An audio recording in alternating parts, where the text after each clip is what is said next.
Welcome to Disc Golf for Everyone. I'm your host Jay, and in today's video we're going to talk about my style of putting, my specific form, but the goal isn't really to teach you how I putt, it's to help give you ideas on how to develop and improve your own putting based on what goes into a putt, what you should be thinking about, maybe some new ideas for you to consider. So let's dive right in and take a look at me putting at 30 feet. I don't have a camera rig that lets me film from all angles at once, so these will be different putts, but they should have a similar form. I'm using that 30-foot putt, a little bit longer putt for this overview because longer putts require more force, and that's going to show you my form a little better. As you putt further out, your putting style gets a little bigger, more exaggerated as you try to generate more force. You're not really going to learn a lot about someone's putt at 10 feet. So looking at my putts, what are the elements of this putting style and what are the types of things you need to purposefully consider in your putt? I'm going to focus on my normal putt, a putt that isn't adapted to handle some obstruction or other factor. Okay, first the stance. I putt with my right hand and my right foot is well forward and offset just a bit to the right relative to my left foot. I choose this stance for a couple main reasons. It puts my shoulders in a natural alignment that works well for me with the rest of my putt. More importantly, when compared to the left foot directly back from the right foot and aligned with the basket, my stance gives me better balance, while still allowing me to push off that left foot, the back foot, to generate power. I've mentioned before that I have some major physical challenges. Some of those limitations impact my balance pretty badly. So I don't put my feet in a line, front to back, because of issues of balance, and I don't put my feet side to side, a straddle putt, for a different reason. There are times where you absolutely have to straddle putt, and I do practice it occasionally, but the reality is I have trouble generating good force with my legs at longer distances with a straddle, and I end up just more throwing it if I have to use a straddle stance out further from the basket. So those are the things I think you want to consider when setting up your own putting stance. One, you want a solid platform for the rest of your putt, your alignment, how your shoulders, everything works together in your particular putt. Two, you want excellent balance. Three, you want to be able to generate force up through your hips into the putt. Next up, I confirm my grip on the disc. Now, I've tweaked my grip a lot. I started with a basic fan grip that I'd use for approaches, and then at first I moved my forefinger out to the outer side of the bevel. More recently, I have rotated the disc slightly in my hand to have better alignment with my forefinger. I'm not sure exactly why this works, but it seems to give me just a better, more consistent release. So I'm in my stance, I've got my grip. Next up, I consider environmental factors like elevation and wind. With that in mind, I actually try to visualize my putt all the way to the chains. And I do that just to force myself into the moment, to be in that specific putt. Next up, I choose a very specific spot to fixate my eyes on, and I'm going to hold that spot for the rest of the putt until I've released the disc. I call that eye fixation.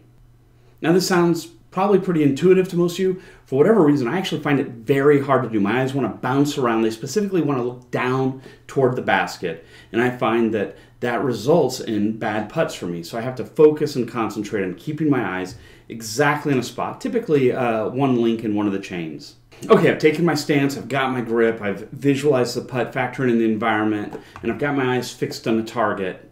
Okay, what's next? At this point, I'm holding my putter up, and I do two things roughly at the same time, though I'll describe them separately. First, I cock my wrist at an angle. And if you watch the videos, it's not a huge motion, but you'll just see me consistently drop that wrist into a position where it's got a bit of an L on the wrist. I'm going to hold that angle until I'm actually finishing my putt and snap that wrist outward to release the disc. I used to sort of bounce my wrist as I putt. I'd come in and down, and I'd bring that wrist in, and I'd bounce it. And really, the idea here in sort of cocking the wrist early in my putt is to remove a variable. How far did I bounce it? Well, it changed putt to putt, and that added a variable that added inconsistency. So the idea in cocking the wrist here, for me, is to just gain control of a variable, to gain some consistency. So while setting that wrist position, I gently exhale and then I pause my breathing. I'm not really saying I hold my breath per se, it's just that gentle pause. I don't exhale fully, I just exhale some, pause my breathing, and then I go into the rest of my putt. A gentle exhale and pause or inhale and pause is a very common technique in the shooting sports, and I find it helpful in putting. So with all that set, I begin my actual putt. I draw my arm down and inward, bring the putter to right near my waist. I keep my elbow in. I'm trying to get a real consistent angle at each of my joints, wrist, elbow, shoulder. Simultaneously, I'm shifting my weight a bit to get it loaded on that back foot. so I can then drive forward my center of mass from that position forward and upward when I send the putter. I do this a lot for long putts, very little for short putts. Now I typically have a momentary hesitation at the bottom, right before I start to move forward and launch the disc. I freeze the disc for that split second at its lowest, most inward point. I do this again to minimize the variability of a bouncing motion as I draw my arm down and in, and then subsequently flex it out into the putting motion. By now it should be pretty clear that I'm somewhat obsessed on removing variability in my putts to try to create a set of motions that are most likely to be reproduced consistently. For each variable in your putting style that you have to get just right for an accurate putt, well, that's one more hurdle to overcome in the road to consistency, and I think consistency is key to good putting.